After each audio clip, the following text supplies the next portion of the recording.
Hey guys, it's Kevin with CastleWorks. Welcome to the shop.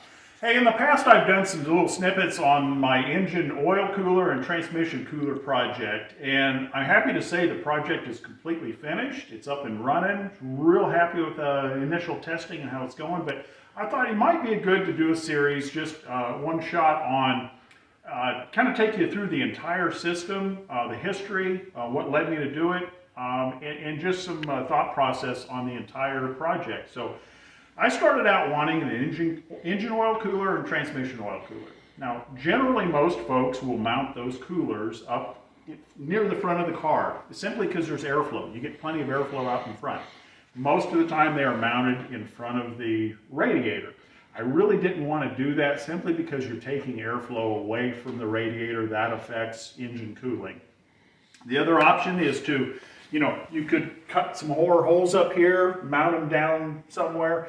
I really couldn't find a good place where I thought they looked good and all that. And more importantly, by mounting those two big coolers, they're about 8.5 by 11, pretty good sized piece. You're kind of putting a flat surface right up in front of the car. That adds to drag, aerodynamic drag. Granted, there's airflow through it, but I got to believe you're adding drag to the car, and drag is no good in a race car. So I thought to myself, where can I put the coolers where they're not up front here? Where can I put them? And I thought, I know where I'll put them in the trunk. That's a great idea. So the challenge here is, where do I get airflow from? I need air to the coolers and out of the coolers. So that led me to kind of pause a little bit. How do I get air into it? Fortunately, there are some really smart guys at NASA, and actually the predecessor to NASA, which was the National Advisory Committee on Aeronautics, NACA. NACA guys back in the 1950s developed these guys here. They're literally called NACA ducts. You see them all the time on aircraft or race cars. The nice thing about this design, it's a very specific shape. The nice thing about that is it maintains air velocity without increasing drag. That was the key here. I'm like, brilliant. That's exactly what I'm after, a ductwork that does not increase drag. So I got these guys here. They came from a company over in the United Kingdom, Easy Composites. They're carbon fiber, super happy with them. So yeah, come on in, get a shot of them. Both sides of there's two of these on either side of the car. The bottom ones, and I did that simply for symmetry. The bottom ones are strictly for brake cooling, okay? I thought if I'm gonna have a duct on there, I've gotta use it for something. Those just are plumbed back to the brake rotors, brake cooling. The top one on the passenger side, that is for the engine oil cooler. So I've got, and on the driver's side, it's for the transmission oil cooler. So this is where I'm getting air in, not increasing drag again. Then the question became, okay, where do I exhaust the air? So for that, we'll jump back here to the back of the car. Let me turn, I'm going to turn the light on here, but yeah. So back here, we've got a couple of exhaust ports. Again, engine oil cooler, transmission oil cooler. Machined those guys, popped them in. I'm going to open up the trunk here and give you a little closer peek at the business end of this thing.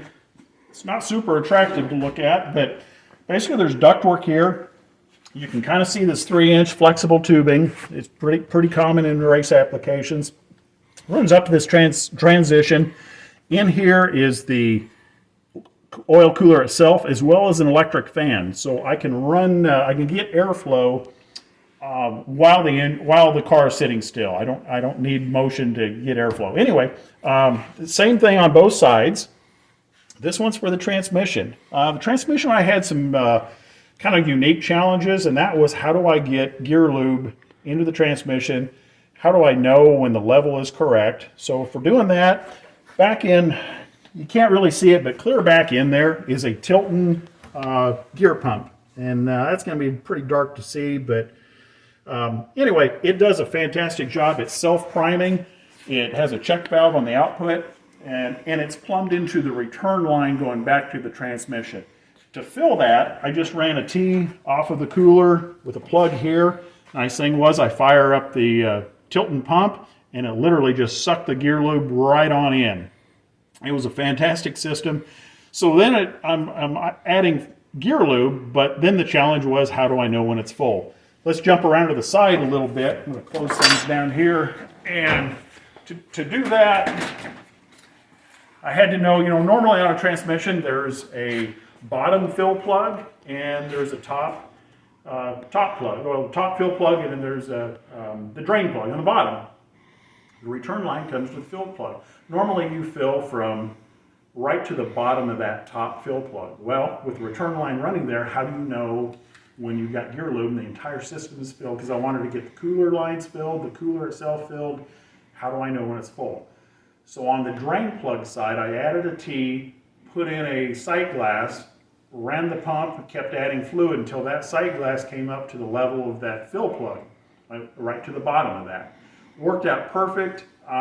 Super happy with that. I doubt I'm going to leave the sight glass on there while I'm driving it. I'll probably pull that off, plug that T on there. We'll see. I need to do some driving. So that was a pretty easy solution. Worked out great. Tilton makes a fantastic product. Super happy with it. Let's jump up front. I'm going to show you a little more the business end of the engine oil cooler, specifically the thermostat. This is kind of a plumbing nightmare. Canton makes a really, really nice product here. This is the thermostat, and then these are all the the lines on the cooler. It's a ton of fittings, as you can see, lots of AN fittings. Anyway, kind of a real quick flow diagram of this. Oil comes into the thermostat here. If the oil temperature is below 215 degrees, it flows simply straight through the thermostat and back to the engine. Okay. If the oil temperature is above 215 degrees, then it comes in here, gets diverted out this line, and that goes back to the cooler. I've got a check valve in here, so when the system is shut down, you don't get fluid oil draining back into the system and then filling your crankcase. So there's a one-way check valve here. That goes out to the cooler. This comes back in from the cooler and back through the thermostat and out to the engine. That's during hot operation. So that works really, really well. During initial testing, I added this is obviously just temporary, but I added a pressure gauge. I wanted to see what the pressure was doing not only before the oil reached temperature, but after. And I ran into kind of a head scratcher on that. When I first started the engine up cold, I had 60 pounds of pressure here. And I kind of scratched my head. I had another gauge on here. I had 60 pounds of pressure here and here. Didn't really know what to think about that because I figured this would have been shut off and oil flowing straight through. Wasn't the case. Long story short is Canton shuts this thermostat off at the return port, and so there is full oil pressure through the line, through the cooler, coming back here. The key is there's oil pressure in these lines. There is not oil flowing through these lines until that opens up. So it kind of made me scratch my head a little bit, but again, once it came up to temperature, crazy hot oil was flowing. The thing works great. I'm going to pull this off. The other nice thing was after it was up and running, when it was cold, I had 60 pounds of pressure there. When the thermostat opened up, dropped down to about 40 pounds of pressure at idle, I'm completely happy with that. Crack of the throttle, jumped right up to 60 pounds of pressure. So throughout the whole system, I've got really good pressure. So really happy with that. I'm going to jump around to the side here, show you one more thing, which is kind of cool. The thing is, we talked about airflow and everything, and that's great when the car's moving, but if I'm back in the pits and I'm just letting the engine run, and I want to let things cool down, I'm obviously not going to have airflow. Like I told you, there is a fan back there. I'm going to jump in the car real quick. We'll get you a shot of the cockpit here. It's a kind of old school, ton of gauges, ton of rocker switches, but let me kick on one of those fans. I want to show you something.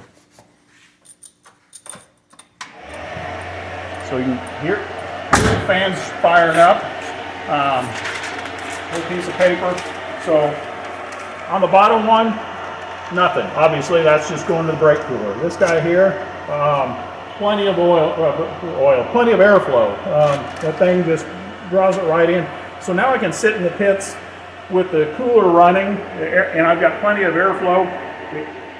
So that's air in, and now we're talking about air out.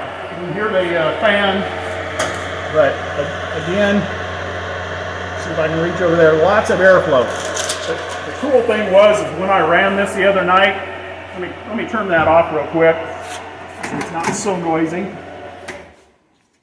The cool thing when I ran this the other night and it was up to temperature running, this thing was like a little blast furnace back here. Tons of hot air blowing out. Engine coolant temperature began to drop down, so it was working out fantastic, just like I had hoped. So, like I say, super happy with how this system has come together. The next step in this is to do some actual road testing. I want to see how it does out on the road. I want to see what the airflow looks like on the road. How I'm going to accomplish that, I'm probably going to strap my cameraman to the top of the roof. He doesn't know that yet, but he's sitting there, no. So now I'll probably slap a GoPro on here, some string and some tape, do the same thing on the outlet. I want to see what it's doing at speed, basically. Hopefully those little strings are going to be drawn right in there, and it'll show good airflow. That's the plan. So that's about it, guys. That gives you a good overview of everything. Again, I'm super happy with initial results, leak testing, everything went good. If you like what you saw here, like, share, comment, subscribe to me on YouTube. I appreciate it.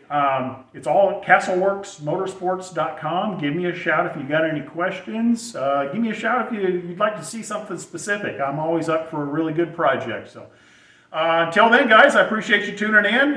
Like, share, and subscribe. I'll talk to you guys soon. Thanks again.